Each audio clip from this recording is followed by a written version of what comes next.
Hi guys, how are you? Welcome to Connect Classes. Today we'll talk about why farm laws repeal. So let's start the video. So first we'll talk about the three farm laws which are introduced in 2020 uh, in a very deeply and precisely manner. After that we'll discuss that why these farm laws come into public domain, that why the government has introduced these farm laws, what is the political reason behind this, and after that we'll talk about what is the political reason before for repealing this farm bills. So first and foremost is Farmers Produce Trade and Commerce Promotion and Facilitation Act 2020. Okay, so out of the three farm laws, this is one is the first and foremost law, that Farmers Produce Trade and Commerce Promotion and Facilitation Act 2020. So this expands the scope of trade areas of farmers produce from select areas. Okay, uh, wait a second now. See, uh, so farmers produce from select areas to any place of production, collection, and aggregation. Allows electronic trading. Okay, allows electronic trading and e-commerce of scheduled farmers produce. Prohibits state governments from the levying any market fee, sales, or levy on farmers traders and electronic trading platforms for the trade of farmers produce conducted in an outside trade area. That means under this law the government has tried to say that the farmer, suppose he or she is producing her or his crops in a particular state, let's suppose in Chhattisgarh, then he or she will be able to sell it in another state, let's say Jammu and Kashmir, right now it's Union Territory, let's say in Punjab, or in Delhi, or in any area of India. But the problem is, before that, before introducing these laws also, farmers were able to sell their products outside the zonal zone. But there they were finding certain obstacles, certain hurdles to sell their crops. But right now, after passing of this bill, this will be easy for them to sell their products across the state. But I don't think that this will be any impact on the farmers' lifestyle or farmers' income, because this was already running in past and there is nothing new in it. Okay, in this law.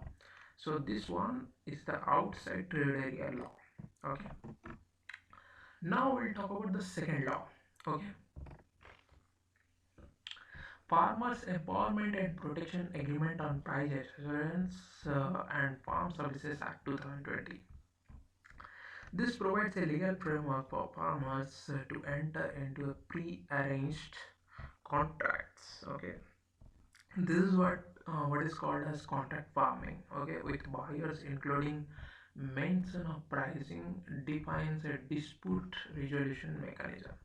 See what is happening, that in minimum support price, okay, so government has fixed for a particular crop a particular price before the farmer producing that particular crop. Okay, suppose let's say wheat's MSP, let's government has decided for this particular year is 25 rupees. Okay, per kg will be 25 rupees wheat, and that price will be validated after the farmer has produced that wheat and will go to FCI, that is Food Corporation India office. Okay, zonal offices are there, and they are um, what bound to buy those wheat or crops on the same price, on the MSP price only. That is, they are bound to buy it on rupees 25 rupees. So in that way, the farmers can be benefited. But in that case also, if the farmer is being benefited from other, let's say, huts or other local markets, that let's suppose when before doing the crop, before harvesting the crop, it was like 25 rupees of per kg of wheat, and after that wheat price suddenly rises up, and now he or she can sell his crop or wheat at a in local market at a price of 50 rupees. So he or she will have an option at that point of time that she can go to FCI office, journal office, to sell her crops, or she can go to local market to sell her crops. See, nobody is I mean, nobody wants to lose their money. So obviously, wherever they will get more profit, they will go to there. So that's what, for this only, this MSP will be diminishing under this law, because in contract farming, what will happen? There are so many companies. Let's say less chips company. Okay, you will find a lot of less chips. Whichever shop you are visiting, you can find less chip, or something related to that kind of potato chips. Okay, so for that, potato is the prime substance. Okay, so when less company will want to produce the less chips, so they want that a particular amount of potatoes will be required for their output, for their production purpose. So they will contact the engineer, and that engineer will tell them that in a particular land, let's say in 10-acre land, okay, they will be able to grow that much of potato what the demand is. Okay, so that 10-acre farm cannot be, cannot belong to a single person, because in India, what is happening, the lands are dividing day by day. Suppose you are having 1 acre of land and you have four sons, then that 1 acre land will be divided into four parts after your death, or after you are giving them their properties. Okay, so that company will approach those farmers that this 10-acre farmer land belongs to us. I mean, we'll do a contract with you guys that you guys have to grow potatoes for this season in the particular land, 10-acre land, and just tell us a fixed price. Just tell us a fixed price, that at which price you want to sell the potatoes to us. Okay, so let's say they will tell ki it will be 30 rupees per kg, or it will be 40 rupees per kg, or 20 rupees per kg, and that company, after harvesting of potatoes, will have to buy those potatoes at the price fixed before. Okay, so the after that they will harvest the potatoes. Okay, but here there are so many problems. Let's say after doing this contract farming, farmer will find that his or her crops, her product, let's say crops, or let's say wheat or potatoes, are being sold in local market at a more price. So they have fixed that price at 20 rupees, and they are now getting like 30 or 40 rupees. So the farmer may approach the local market to sell his or her product.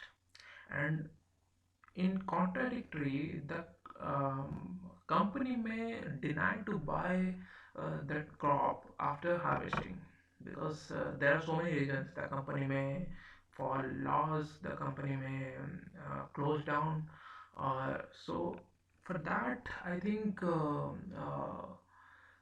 government has fixed those local market, what do you call it, mediators. Okay, So in that also they will what they will do, they will digest some money from the company, and they will deny that yes, the company is not able to buy a product.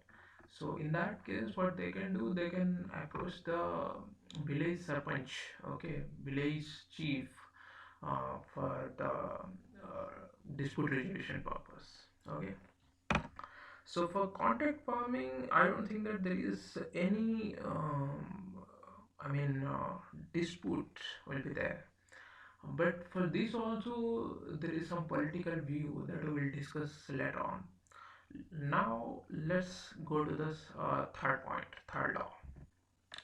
Now this is Essential Commodities Amendment Act 2020, which removes foodstuffs such as cereals, pulses, potato, onions, edible oilseeds, and oils from the list of essential commodities, removing stockholding limits on agricultural items produced by horticulture techniques, except under the extraordinary circumstances requires that the imposition of any stock limit on agricultural produce only occur if there is a steep price rise. Okay.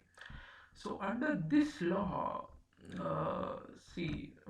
storage of cereals, pulses, potato, onions, edible oil seeds, okay, and oils from the list of essential commodities. Okay. See, as per the law, I think in 1994, that essential commodities cannot be stored. Okay, that means if a distributor or a dealer is storing essential commodities to to sell those essential commodities when the price will rise, because if demand will be, then the price will be rise. So that's for that purpose they are storing the essential commodities. Like you can, for example, you can think about oxygen cylinders. When second wave of corona cases were there, some people were reserving oxygen cylinders with themselves, and they are selling it on black. Okay, so because on black they were getting more profit. So in that case, essential commodities cannot be stored. But now in this act, what government has told that cereals, pulses, and potato, onions, edible oilseeds, and oils, they are excluding these things from essential commodities. Okay, so those things can be stockholding. That means those things price can be rise. In this law, the government has told that farmers also can store these essential commodities with themselves. See, in this case, I would like to say that farmers are the, they are the poorest.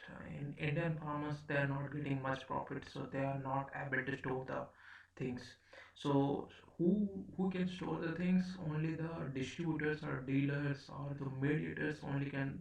Those people can store the things because they have those essential store cold storage rooms where they can store the things. But farmers cannot store the things, and when the farmer is harvesting something, they are in a hurry to sell those products because they don't have any time. They have to prepare for the next crops to grow. Okay, so they cannot store it. So practically it's impossible for a farmer to store the things. So okay, so this will be only benefiting the companies, food um, product companies, okay, food producing companies. So I don't think that this will be benefiting for the farmers. So why the farmers are doing this all uh, things to by saying that these laws are not being benefited for them, because they are thinking their MSP, their minimum support price, will be vanished after implementing these laws. For your kind information, I would like to say that these laws, after passed in Parliament, the Supreme Court has put a stay order on these laws, but because they have told a particular committee, they have told the government to organize a committee which committee will understand the points of government as well as the farmers, and after that these laws can only be implemented. But now only our prime minister has said that in winter season of parliament these laws will be repealed. This winter season is going to start on 29th November. Okay. Now, reason for the amendment act. Okay, now we'll discuss that what is the political viewpoint of these acts to be implemented. Because when these acts were implemented, uh, that at that point of time it was like June, okay, and June 2020, and in June, I don't think that there were, yes, crisis was there for Corona, but I don't think that there were any emergency to introduce these laws, because if some bill is being passed from Parliament on an emergency basis, that is under Article 79 and under Article 123, then that should be in a crisis time or under emergency purpose. So these acts were introduced at that point of time. So we'll discuss right now. Political pressure from developed countries through WTO, okay, through WTO to buy their agricultural products which are easy to grow in tropical and subtropical regions, and want India to grow spices and other commercialized products to export and import grains from European Union as well as from North America. See, what developed countries are doing through WTO, that is World Trading Organization, what they want that wheat and rice can also be grown by developed countries, because their climate is also tropical and subtropical kind, and in that climate also they can grow the wheat and rice. But Indian climate is suitable for a variety of crops, variety of spices. What they were trading during the time of say, 15th century or 16th century or 14th century. Okay, so they were trading spices from India. For that purpose, what they are telling to developing countries such as India, Pakistan, and all, that you guys don't have to produce wheat or rice of your own. You guys can buy wheat and rice from us, and you guys, according to your climate, you should produce spices and other things which will be for commercial purpose, and which will be I mean easy to trade, which will be better to trade to us, because spices prices are quite high, okay, because those spices are not being produced by each and every farmer, because Indian farmers are only focusing on, basically most of the farmers are focusing on growing wheat and rice.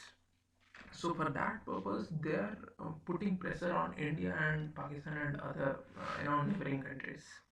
In this way they want to export these surplus grains to developing countries and import spices, edible oils, etc. from them, okay. So that I have told you, they want these surplus grains to be bought by developing countries, and they want to import spices and other edible oils and other things from the developing countries for trading purpose. As Indian farmers grow rice and wheat as their major agricultural products, so the political pressure in COP26 Glasgow Summit was put by proposing the point to remove the subsidies to farmers on LPG gas, etc.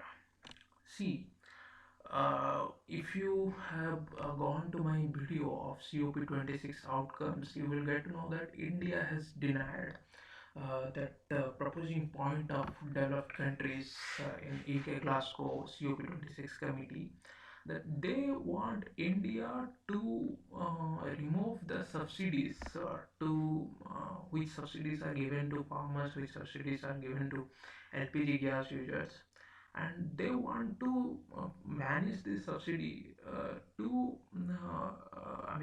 what they are doing that basically they were focusing on climate change. So for that purpose India has put a point that if we'll stop giving subsidies on LPG gas and all, Then what people will do, they will use wood as fuel. Okay, wood fuel can harm the forest and can also harm the environment. Okay, so in that way India is denied. Okay, now a reason for the repeal of the act. See, the first and foremost reason, which I will say, I think every one of you know, that elections of Punjab and Uttar Pradesh are going to be held. Okay, so for that purpose, that is the most important point, because see, the farmers who are protesting, okay, who are protesting, they are basically from Punjab and this Uttar Pradesh region under Rakesh ticket. Okay, here I have mentioned upcoming elections are there in Punjab and Uttar Pradesh. Okay, where most of the farmers were on strike under leadership of Mr. Rakesh Tiket for the repeal of farm bills. Okay. Now the act was passed during June session and of Parliament, which should be under emergency and crisis session as per the Constitution, Article 123 and Article 79. That I have already told you that this has passed during June, which should be passed during the time of emergency and crisis. Yes, crisis was there, but there were no emergency. So that was also a drawback of this law. The proposition of developed countries in COP26 for removing the subsidies were declined by India, as developed countries also give their farmers monetary help. Yes, they are also giving their farmers monetary help. Then who are there to stop who are there to stop us from giving our farmers subsidies? There are nobody now. Monetary help for the welfare and LPG gas subsidies removal may result in wood fuel and can impact the climate. That I have already told you.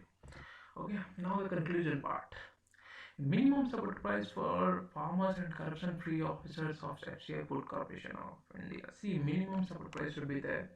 The farmers should get minimum support price. See, MSP, though it has been introduced, but I don't think that MSP is getting being benefited for each and every farmer. MSP is only getting Haryana and Punjab and some other states farmers only 6% of farmers they are only getting MSP price.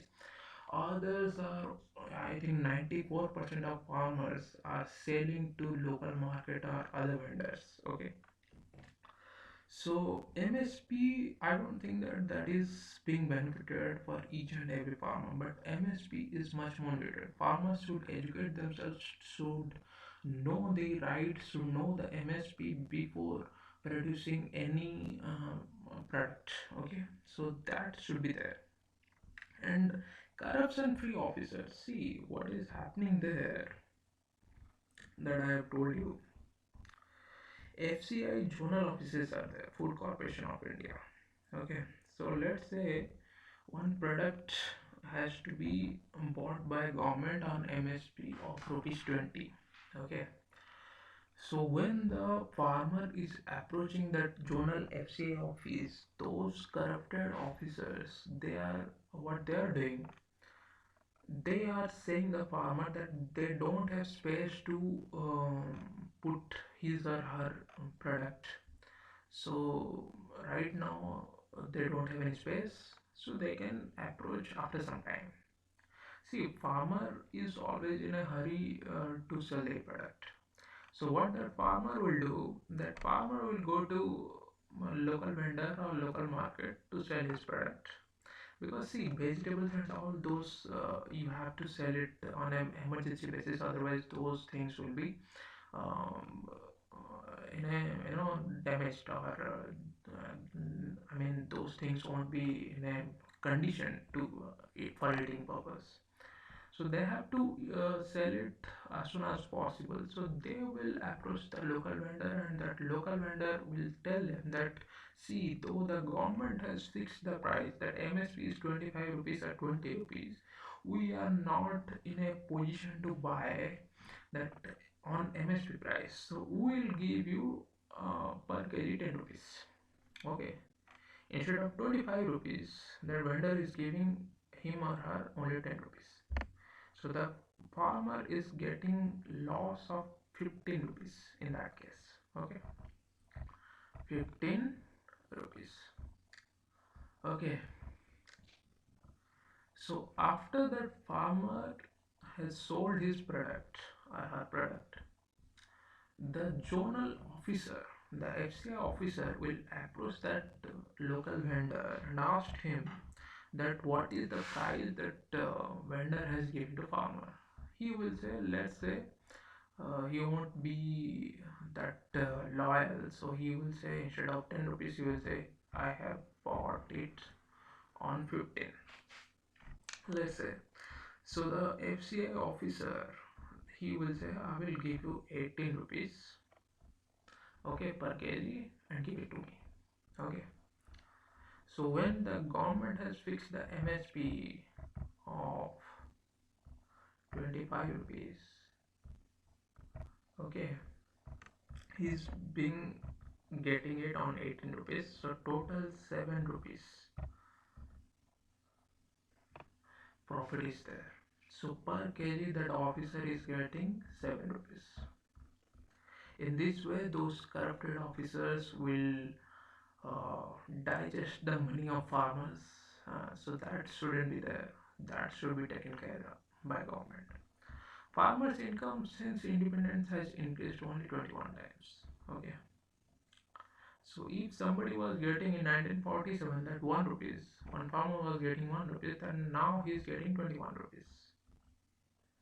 Though some people will think that yes, they are being improving, they are getting much more money when after independence and since independence.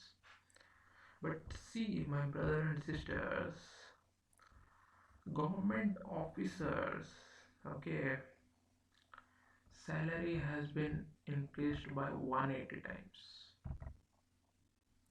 Whichever the government officer was getting 1 rupee since, I mean, during the time of 1947, now is getting 180 rupees. Our president was getting 60,000 at that point of time in 1947. Now he is getting 5 lakh per month. So in that sense, by comparing to that, what farmers are getting? They are getting nothing, only 21 rupees. So their growth is negligible. Okay, and sometimes what is happening that uh, farmers, though they are not being educated, they are not being introduced to the new market, they are not being introduced to the strategy of marketing. So what they are thinking, let's suppose today in this year they are producing rice, and every a lot of farmers has produced rice, so rice was being sold at rupees 2, or say at rupees 12, MSP is 12, okay, but market price is, let's say, 8 rupees, okay, 8 rupees. So farmer is thinking, in this year I have harvested rice and it is being sold at 8 rupees.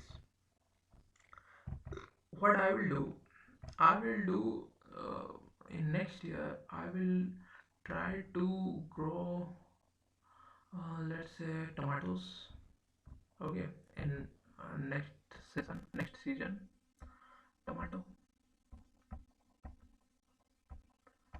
So because tomato price is today, let's say, 60 rupees, okay. So he is thinking that he will be benefited from this, but like him or her, every farmer is thinking in that way. So every farmer will grow tomato, then what will happen in next season, the tomato price will be 8, so farmer won't be able to get the profit from it. So that has to be minimized, that has to be identified, and farmers should be known about this, and they should be informed that in this particular area some people are harvesting crops of wheat or rice, so in another area some people should try to harvest, let's say, tomatoes, try to harvest potatoes, try to harvest other edible oils, peanuts, something like that, okay. So that is what third point is. Government should plan to give a proper strategy to different area of farmers to grow products on a unity basis to fulfill the food requirement of India to export the surplus amount. So the harvesting the grow of crops in such a manner, the farmers should grow crops in such a manner that It should fulfill the requirement of our food requirement, as well as we can export the surplus amount. And in for that purpose, they shouldn't harvest rice on a huge basis. They shouldn't harvest tomatoes. They shouldn't harvest potatoes in a huge basis. There should be a particular strategy that will whole India farmers will produce rice at a particular amount. If some farmers are producing rice, then other farmers will try to produce wheat, then other farmers will try to produce peanuts, then other farmers will try to produce tomatoes and other vegetables. So that should have a strategy, that should be known to them. Otherwise it's not possible to make them benefited. Okay. Moreover, farmers should adapt themselves to the modern techniques and try to produce according to the requirements of people rather than going by the traditional methods. Yes. See, farmers should educate themselves, farmers should adapt themselves in modern technologies. Farmers should know that what is the requirement of people, and by doing what, which product will be benefited. It shouldn't be like that every farmer is producing rice or every farmer is producing wheat. So there will be only wheat. There won't be any other substances.